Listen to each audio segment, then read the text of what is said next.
bien dans son job, c'est une question que se pose souvent un collaborateur, un cadre, un manager. Il vient d'être embauché dans une nouvelle entreprise et c'est vrai que la pression est forte sur ses épaules. On en parle avec Karen Tuzerne. Bonjour Karen. Enchantée. On est très heureux de vous accueillir. Vous êtes coach fondatrice de Embauchez-moi, qui est d'ailleurs une chaîne YouTube. Exactement. Embauchez-moi.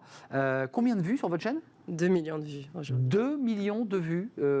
C'est-à-dire que vous présentez un certain nombre de... J'accompagne les leaders pour décrocher un nouveau poste, mais aussi à réussir leur prise de poste. Et je donne plein de conseils toutes les semaines. Plein de conseils. C'est hebdo ? C'est quoi là ? C'est hebdo. C'est hebdo. Embauchez-moi, c'est une chaîne YouTube que vous avez développée, Karen Tuzerne. On va parler avec vous aujourd'hui parce que vous y tenez beaucoup. C'est un sujet qui est dans l'actualité. On parle du stress des managers. Ouais. On parle des difficultés des managers. Vous nous parlez, vous, de ces managers qui viennent de prendre un nouvel emploi. Le marché bouge beaucoup en ce moment. Oui.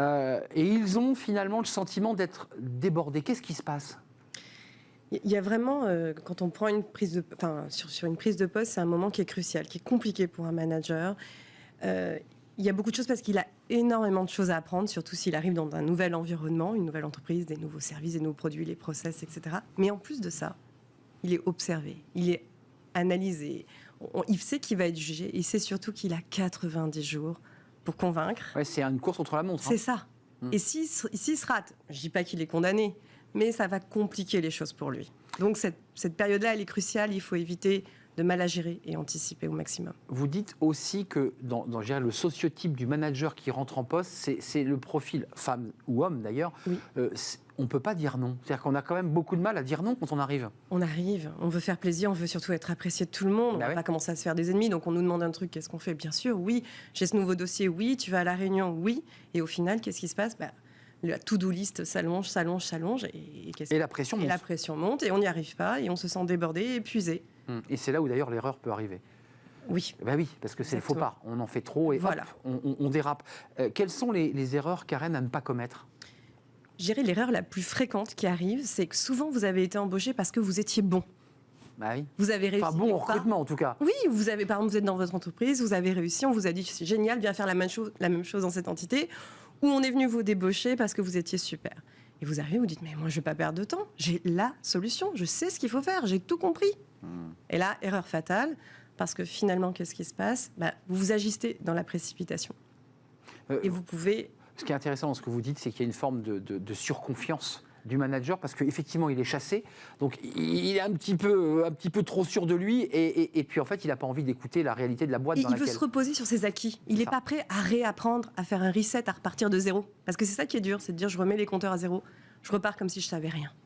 C'est difficile, ça, de se dire, voilà. D'autant qu'on a été chassé sur ses qualités. Et oui. Et donc, ça crée un petit décalage, ça. Sauf que quand on arrive, les contextes peuvent être différents, la culture d'entreprise peut être différente. Évidemment. Et donc, il faut adapter ce qu'on a réussi à faire à un environnement. Donc, il faut être capable de ralentir à ce moment-là, d'observer. Exactement, pour émettre des hypothèses qu'on va valider ou pas par la suite et après agir vite. Mais c'est très intéressant parce que l'empressement peut être aussi très mal interprété par ceux qui sont dans la boîte depuis 10 ou 15 ans et qui disent mais attendez, qui est ce type qui arrive là ? C'est ça. Puis alors si vous voulez vous faire des ennemis, il n'y a pas mieux. Parce que vous arrivez avec la solution toute faite, eux ils travaillent sur ces sujets depuis des années et vous arrivez, attendez, en un claquement de doigts, moi je vous change tout, vous n'avez rien compris, vous êtes nuls. Donc vous êtes sûr que vous n'allez pas vous faire des amis. Dans les erreurs, alors celle-ci, elle est évidemment assez classique. Elle est très classique. Et on ne s'en rend pas compte. Voilà, on veut faire bien et on va un peu vite. Ça se retourne contre soi. Il y a aussi quand même le fait de mettre la barre un peu trop haute aussi, non ? Alors là, c'est souvent quand on est en entretien d'embauche. Quand on est en entretien, qu'est-ce qui se passe ? On veut se vendre. Hein, on donne tout, là. Et on veut vendre même du rêve, on est prêt à tout. Ah bon, je vais vous faire ça, vous inquiétez pas, on va aller là. Et quand on arrive, on découvre peut-être qu'il n'y a pas les moyens de ses ambitions. Peut-être qu'ils n'ont pas le personnel formé, peut-être qu'il manque des process qui ne sont pas adaptés. Il y a peut-être des choses qu'il va falloir faire et qui vont ralentir et qui vont nous empêcher d'atteindre nos objectifs aussi rapidement qu'on l'espérait.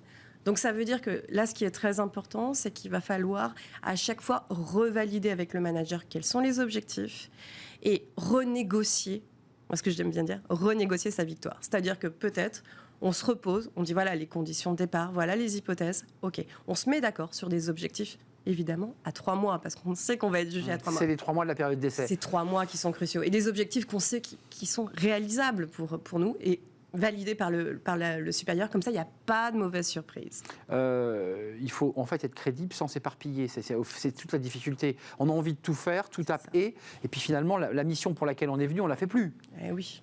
Donc ça, c'est un vrai danger. Ça, c'est un vrai danger. C'est qu'à la fois, voilà, donc c'est important de resserrer finalement les objectifs sur du court terme, à 3 mois, quitte à en mettre d'autres. Et puis aussi, il y a une chose qui est importante, c'est que quand vous allez arriver en poste, vous allez avoir énormément de choses à apprendre, et c'est là où on s'éparpille. Donc il faut que j'apprenne ça, je vais lire ce rapport financier, je vais lire ce document. On a aussi beaucoup à apprendre des gens qui nous entourent. Des gens, exactement. Évidemment. Qui est qui fait quoi. Et voilà, et on picore et on fait des choses. Et ça aussi, c'est une erreur qui est fréquente. C'est que souvent, ce qu'on peut faire, surtout pour des postes de premier ou deuxième poste de manager, on va se concentrer uniquement sur la technique. On va dire, il faut absolument que je maîtrise tous les process, qui je dois contacter. Et c'est parfois une erreur. Et ça, c'est une erreur. Il y a des hommes C'est autour. 50-50. Le reste du temps, c'est surtout la culture d'entreprise, les gens. Est-ce qu'il y a déjà des alliances? Alors Karen, on vient de poser quelques bases de diagnostic. Dans votre chaîne, je suis sûr que vous apportez des solutions. Enfin, en tout cas, vous essayez d'accompagner.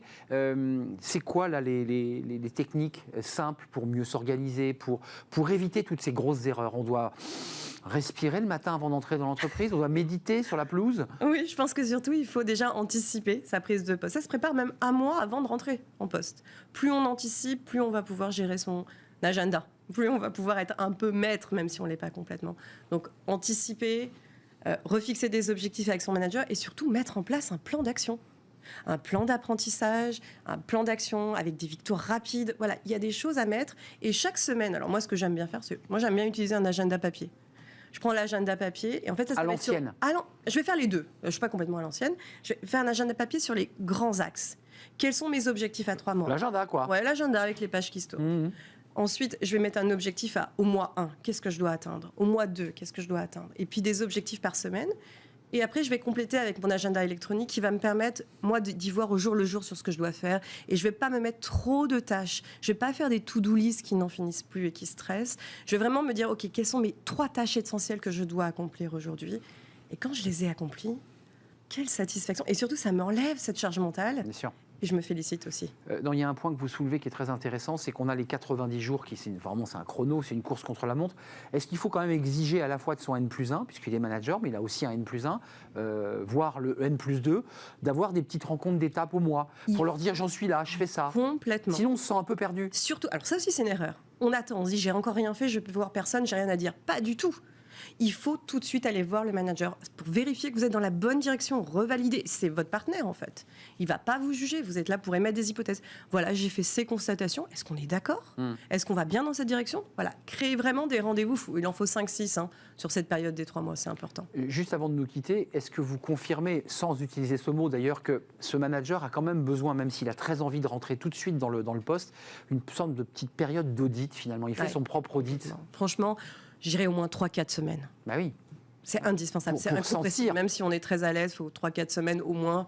On va observer, on va émettre des hypothèses, on met en place les choses, et on commence à agir après. Donc c'est l'audit du manager, salarié évidemment, mais qui fait finalement son propre audit. C'est-à-dire qu'il va expertiser, voir... Et consulter ses homologues aussi, il ne faut pas oublier. Et voir les leviers de pouvoir aussi dans une entreprise.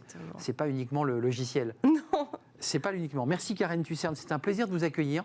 Vous êtes rafraîchissante parce qu'on voit que vous avez l'habitude de parler devant votre chaîne YouTube. Je la rappelle, Embauchez-moi. Il y a 2 millions de visiteurs qui viennent vous écouter et vous suivre.